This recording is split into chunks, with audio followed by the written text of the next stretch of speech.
አሰላሙ አለይኩም ወራህመቱላሂ ወበረካቱ ድና የተከበራችሁ የቻናሌ ቤተሰቦች እንዴት ናችሁ? ሰላም ናችሁ ወይ?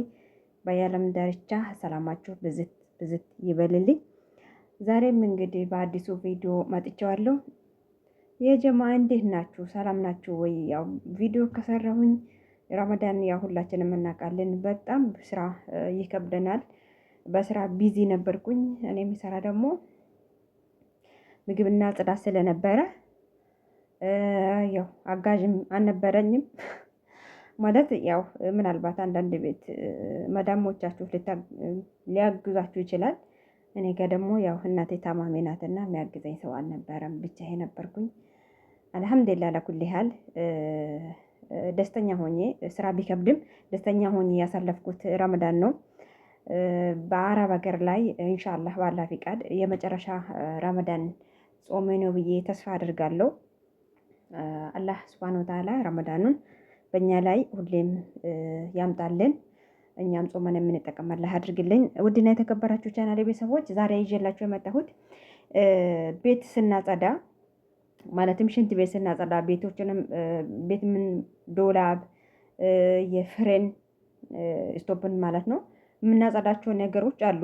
እነሱን እያንዳንዱን ለብቻ ነው እንጂ መጠቀም አለብን። እያንዳንዱን ደግሞ ከዛኛው ስናቀላቅሎ የሚያመጣው ከባድ የሆነ በሽታና ከባድ የሆነ አደጋ አለው ማለት ነው። እና እኔ ሽንት ቤት እያጸዳሁኝ ክሎሮክስ እና ሃርቢክ ምን እንደሆነ ማታውቁት ከሆነ እዚች ጋር ምስሉን አስገባላችኋለሁ ማለት ነው።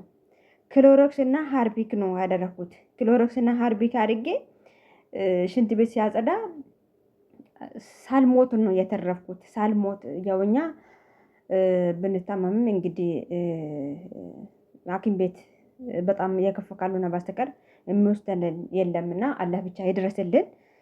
አይናችንም እቺ አይን የጥቁሯንም በዛ ላይም እኮ ሽፋን በሷ ላይ ማምጥቶ እኮ ይሸፍናል። ክሎሮክስ ምናልባት ፍንጥር ብሎ ከገባ ክሎሮክስ ብቻውን ፍንጥር ብሎ አይናችን ውስጥ ከገባ ይችን አይናችንን የምናያትን ያቺ ጥቁሯን በሷ ላይም የሆነ ዳመና አይነት አድርጎ አይናችንን ሊያጠፋ ስለሚችል ለምሳሌ ልብሳችን ላይ ጣል በሚያደርግበት ሰዓት ልብሳችን እንዴት ነው ልክ እሳት ወጥቶ እንደሚበላ ወይም እንደሚያቃጥል አድርጎ ነው ልብሳችንን የሚበሰብሰው ማለት ነው። ልክ ክሎሮክስ የደረሰበት ቦታ አይታችሁና ልብ ብላችሁ ከሆነ እንዴት እንደሚያበጣጥሰው እና አይናችም ጋር ቢገባ እንደዛ ነው። ባያበጣጥስም የሆነች እንትን አለው አመጣዋል ማለት ነው። አምጥቶ እንትን አይናችን ላይ የሆነ ዳመናማ ነገር አድርገዋል ማለት ነው፣ ያለብሰዋል።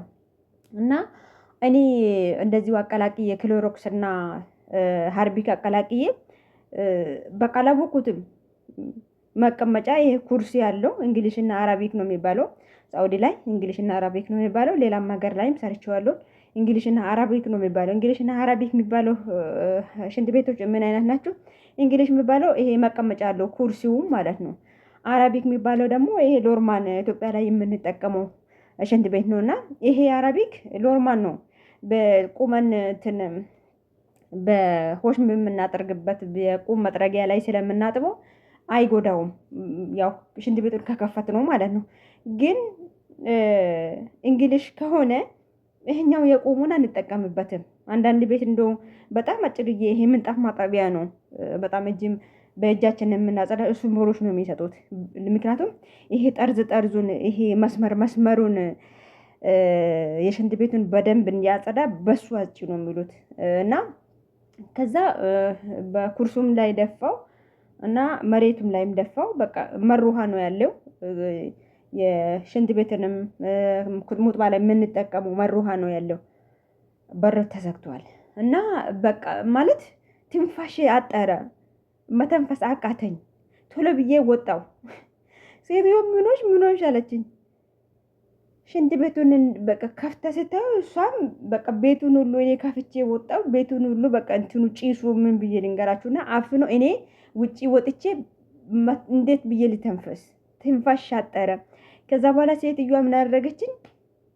ውሃ ፈለችና ይሄ አንኳር ጨዋ አድርገ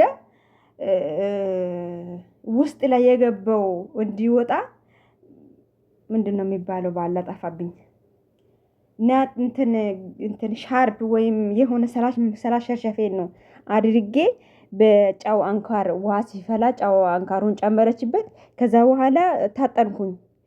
ስታጠን በቃ ውስጥ አፍንጫዬን አፌን በቃ ምን ብዬ ልንገራቸው መተንፈስ አቅቶኝ ከዛ በኋላ እሱን ታጥኜ ልቤ ላይ የሆነ የሚያቃጥለው ነገር ሁሉ ቀለል አለኝ ማለት ነው። እና ሽንት ቤት ስናጸዳ ማንኛውንም ነገር ከማናቸውም ጋር አለመቀላቀል። ክሎሮክስ ነው በክሎሮክስ ብቻ ሳሙንታይድና ክሎሮክስ ኖርማል ነው፣ ልብስንም የምናጥብበት ነው። ሆኖም ግን ሳናበዛ ክሎሮክስን ሳናበዛ ሽንት ቤት ስናጠባ ክሎሮክስን ሳናበዛ በታይድ አድርገን ብናጥበው ሽንት ቤት የሚጸዳል። ሲገባም ደግሞ ሽንት ቤት ወደ ሽንት ቤት ሲገባ ደስ የሚል ሽታው አለው።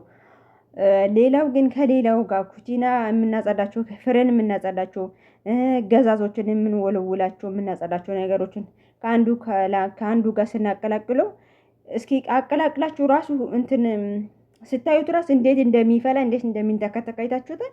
ያ ነገር ደግሞ በእጃችን ላይ ቢደርስ ምን ያህል ጉዳት እንደሚያመጣ ታውቃላችሁ። ስለዚህ አንዳቸውን ከአንዳቸው ጋር መቀላቀል ለራሳችን ስንል ለነሱ ቢቀላቀልም የባሰ ኬሚካል ተጨማምሮ ቤቱን ያጸዳል እንጂ እኮ እምቢ አይሉትም። አንዳንድ ልጆች ምናልባት ቲክቶክ ላይ የሚታዩ ከሆነ እጃቸው ውስጥም ላይም ተበጣጥሶ ነው የምታገኙት። አንዳንድ ሰዎች ደግሞ ግላፍት እንኳን አይሰጡትም። ግላፍት ያኔ ጓንት ማለት ነው። ጓንት እንኳን አይሰጡትም። በእጃችሁ እንድታጸዱ ነው የሚፈልጉት። ስለዚህ እንደዚህ ነው የሚጎዳውና ጓንት አድርጋችሁ ግላፍት አድርጋችሁ እንኳን እንዳጋጣሚ ከደረሰ እጃችንን ያደርቅልን፣ እጃችንን ይበጣጥስልናልና ራሳችሁን ጠብቁ። ጠባቂ እንዳላህ ነው። በሰው ሀገር ላይ ክፉ አይንካችሁ። አላህ ሱብሃነሁ ወተዓላ እናንተ የሰራችሁትን እናንተ የምትበሉት እናንተ የምትደሰቱት አላህ ያድርግላችሁ። ወላሂ በትንሽም ነገር አገር ገብተን አብቃቅተን የምንኖር ሰዎች አላህ ያድርግልን። ቀናን አላህ ወፈቅልን። ሞትም ደስታም ሀዘንም በሀገር ነውና አላህ ለሀገራችሁ ያብቃላችሁ እላችኋለሁ። ውድ ሀገሬ ልጆች ስለ ኬሚካል ስለ ቤት የምናጸዳቸው ነገሮች ጉዳትና ጥቅሙን ዶክተር እዚህ ጋር የሆነ ቪዲዮ አለ፣ እሱን አስገባላችኋለሁ። እሱን አዳምጣችሁ ለራሳችሁ ማለት ሰው እኔ ለምሳሌ የሆነ የሚያውቃቸው ልጆች ከኔ ጋር ያሉ ልጆቹንም እንኳን እኔ በሚያውቀው ያወኩትን ሼር ቢያደርግላችሁ ከሌላ ሰው ሲሰሙና ከዶክተር ሲሰሙ ይረዱታል። እኔ የሚለው ነገር ሳይረዱት ማለት እኔ ሊጎዳቸው ፈልጌ ሳይሆን እኔ ካየሁት አንፃር አንዳንድ ነገሮችን ቢመክራቸው የማይቀበሉ ልጆች አሉና ምናልባት የዶክተሩን ደግሞ ሲሰሙት ደግሞ የበለጠ ታረጋግጣላችሁና ቪዲዮን አስገባለሁ። መልካም ቆይታ። ቤት የምታጸዱ ሰዎች ይሄን አዳምጡኝ። በተለይ ደግሞ በአረብ ሀገርና በውጭ ሀገር የምትኖሩ በፍጹም የማጽጃ ፕሮዳክቶችን ማቀላቀል የለባችሁ። በፍጹም ማለት ነው። ቤት ውስጥ ለማጽዳት የምትጠቀሙትን የተለያዩ ንጥረ ነገሮች አሉ። ቤት ለማጽዳት የሚሆኑ ሽንት ቤት ለማጽዳት የሚሆኑ በፍጹም አንዱን ከአንዱ ጋር ማቀላቀል የለባችሁም። ህይወታችሁን ከባድ አደጋ ላይ ሊያደርስ ስለሚችል ማለት ነው። ላስረዳችሁ። የመጀመሪያው በፍጹም በረኪናና አሞኒያ ማቀላቀል የለባችሁም። ውጭ ሀገር የምትኖሩ ሰዎች አሞኒያ ቤት ለማጽዳት እንደምትጠቀሙ ታውቃላችሁ። ለዚህ በረኪናና አሞኒያን አንድ ላይ አድርጋችሁ ለማጽዳት በፍጹም መሞከር የለባችሁ። ምክንያቱም ሁለቱ ሲቀላቀሉ የሚወጣው ንጥረ ነገር ሳምባን የሚጎዳ የመተንፈስ ችግር የሚያመጣ ንጥረ ነገር ይፈጠራል ማለት ነው። ለዚህ በረኪና ለብቻው አሞኒያ ለብቻው ነው ማጽዳት መጠቀም ያለባችሁ ማለት ነው። የመጀመሪያ። ሁለተኛ ደግሞ በረኪናና የሽንት ቤት ማጽጃ በፍጹም አይቀላቀልም።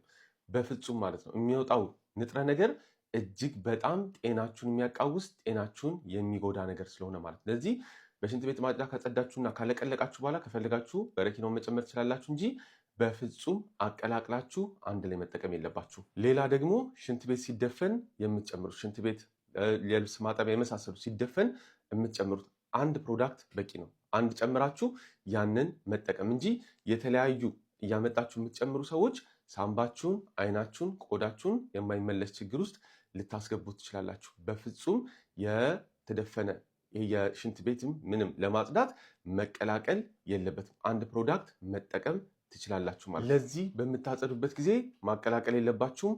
ሁለተኛ